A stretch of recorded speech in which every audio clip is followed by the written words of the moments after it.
Olá, amados, graça e paz da parte do Senhor nosso Deus e Pai, do nosso Senhor e Salvador Jesus Cristo. Vamos dar continuidade à nossa série de estudos sobre os milagres de Jesus, todas as quintas-feiras, e hoje vamos falar sobre o criado do centurião que ficou enfermo, né?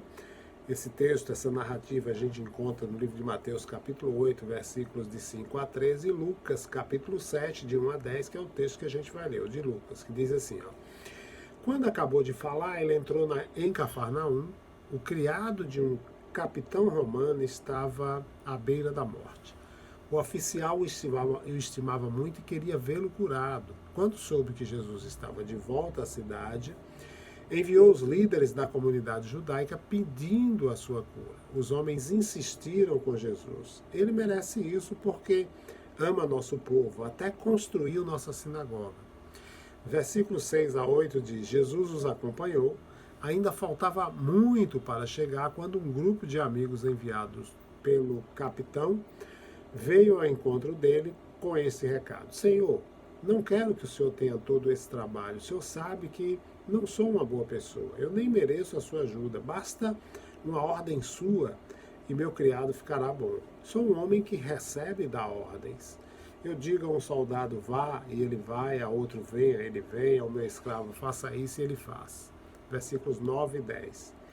Surpreso, Jesus declarou: ainda não vi esse tipo de fé singela em Israel. O povo que deveria saber como Deus atua.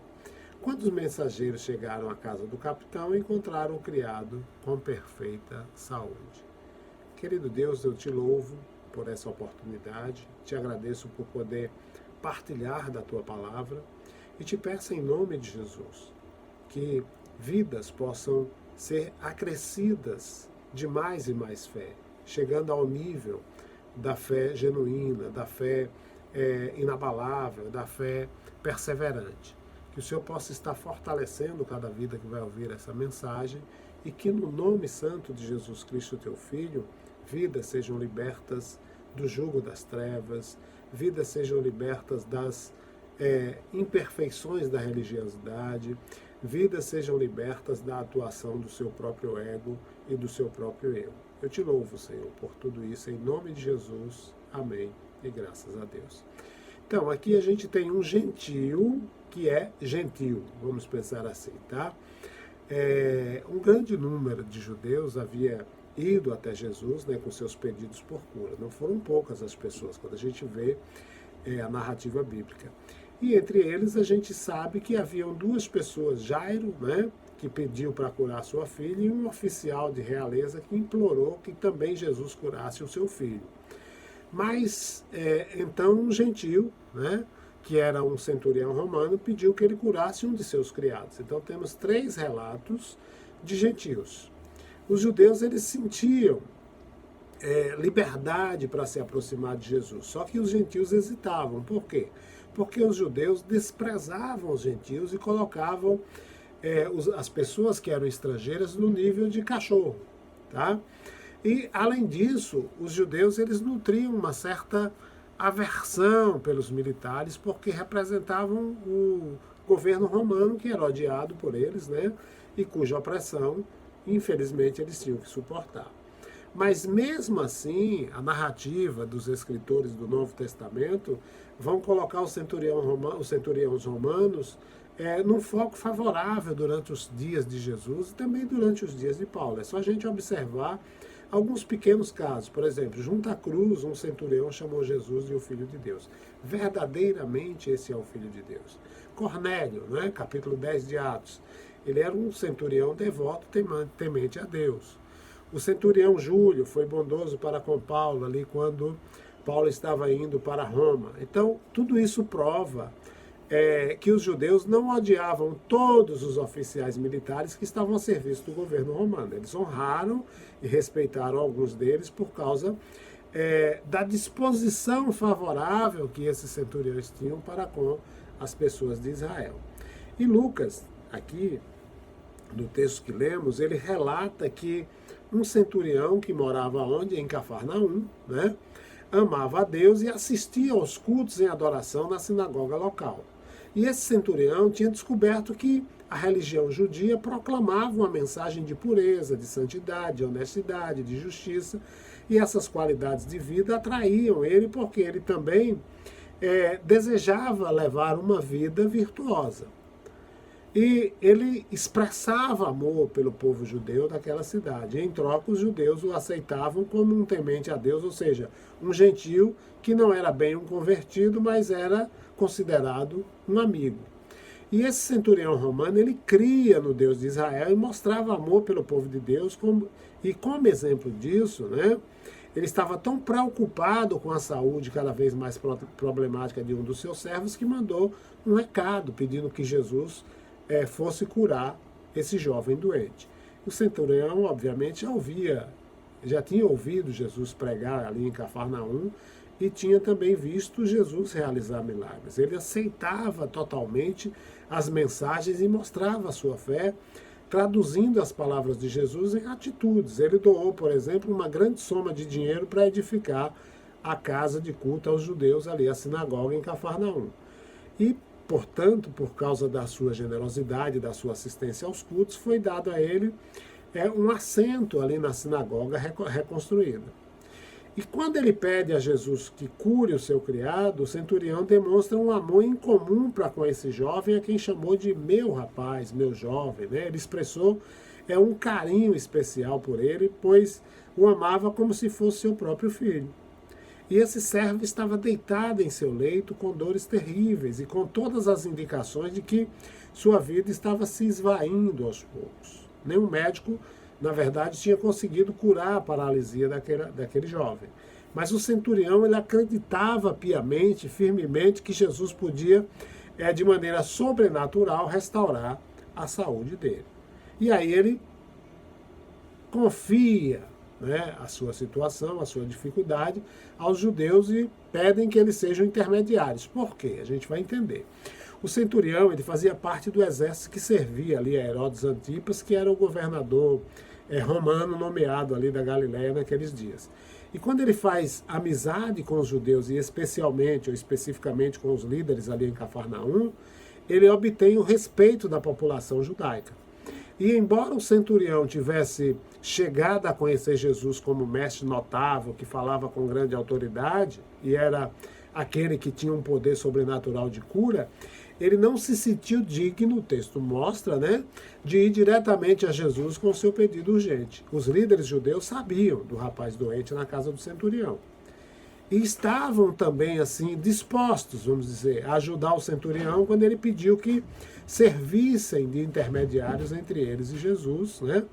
E assim, com a ajuda dos compatriotas de Jesus, o centurião ousou procurar o grande médico.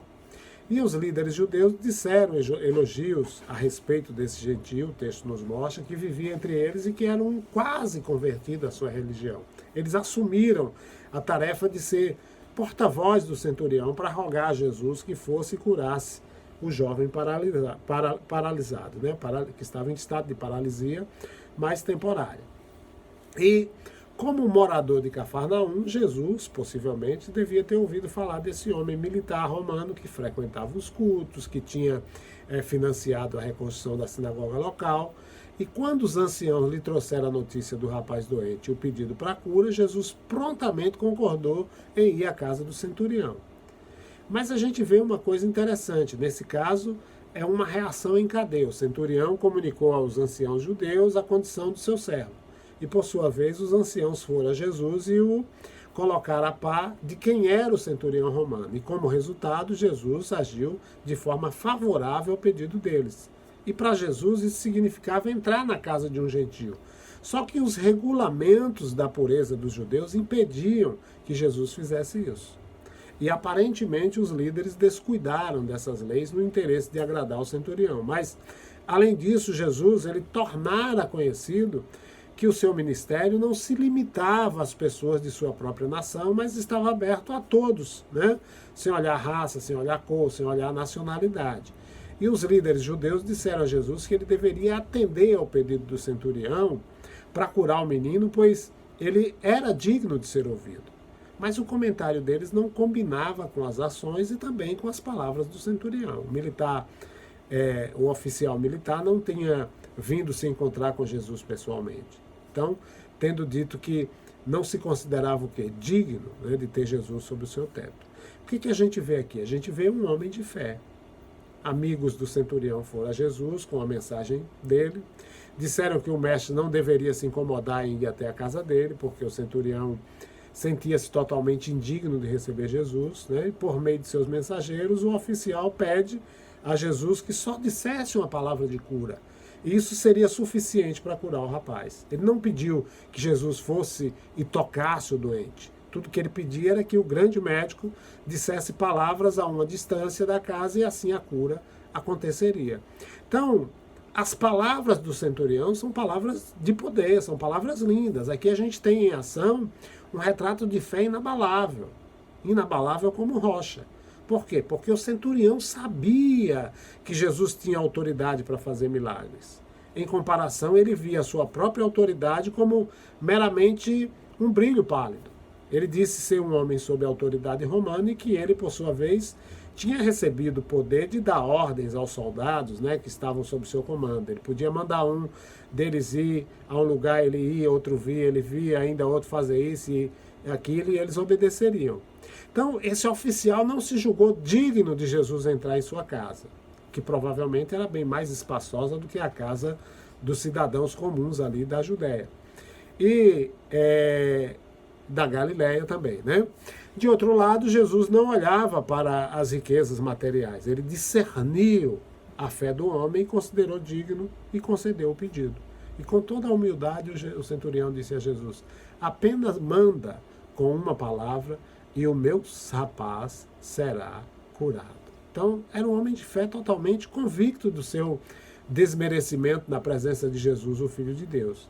Então, resumindo, o centurião não considerou que Jesus fosse um homem comum, e sim um homem de Deus que Deus tinha enviado dotado de autoridade divina. E esse militar, ele reconheceu a soberania, a majestade, a realeza e a pureza de Jesus. Suas palavras, elas não só refletiam uma posição que nas Forças Armadas era da maior importância, como também indicaram a sua submissão ao poder mais alto que jamais havia encontrado.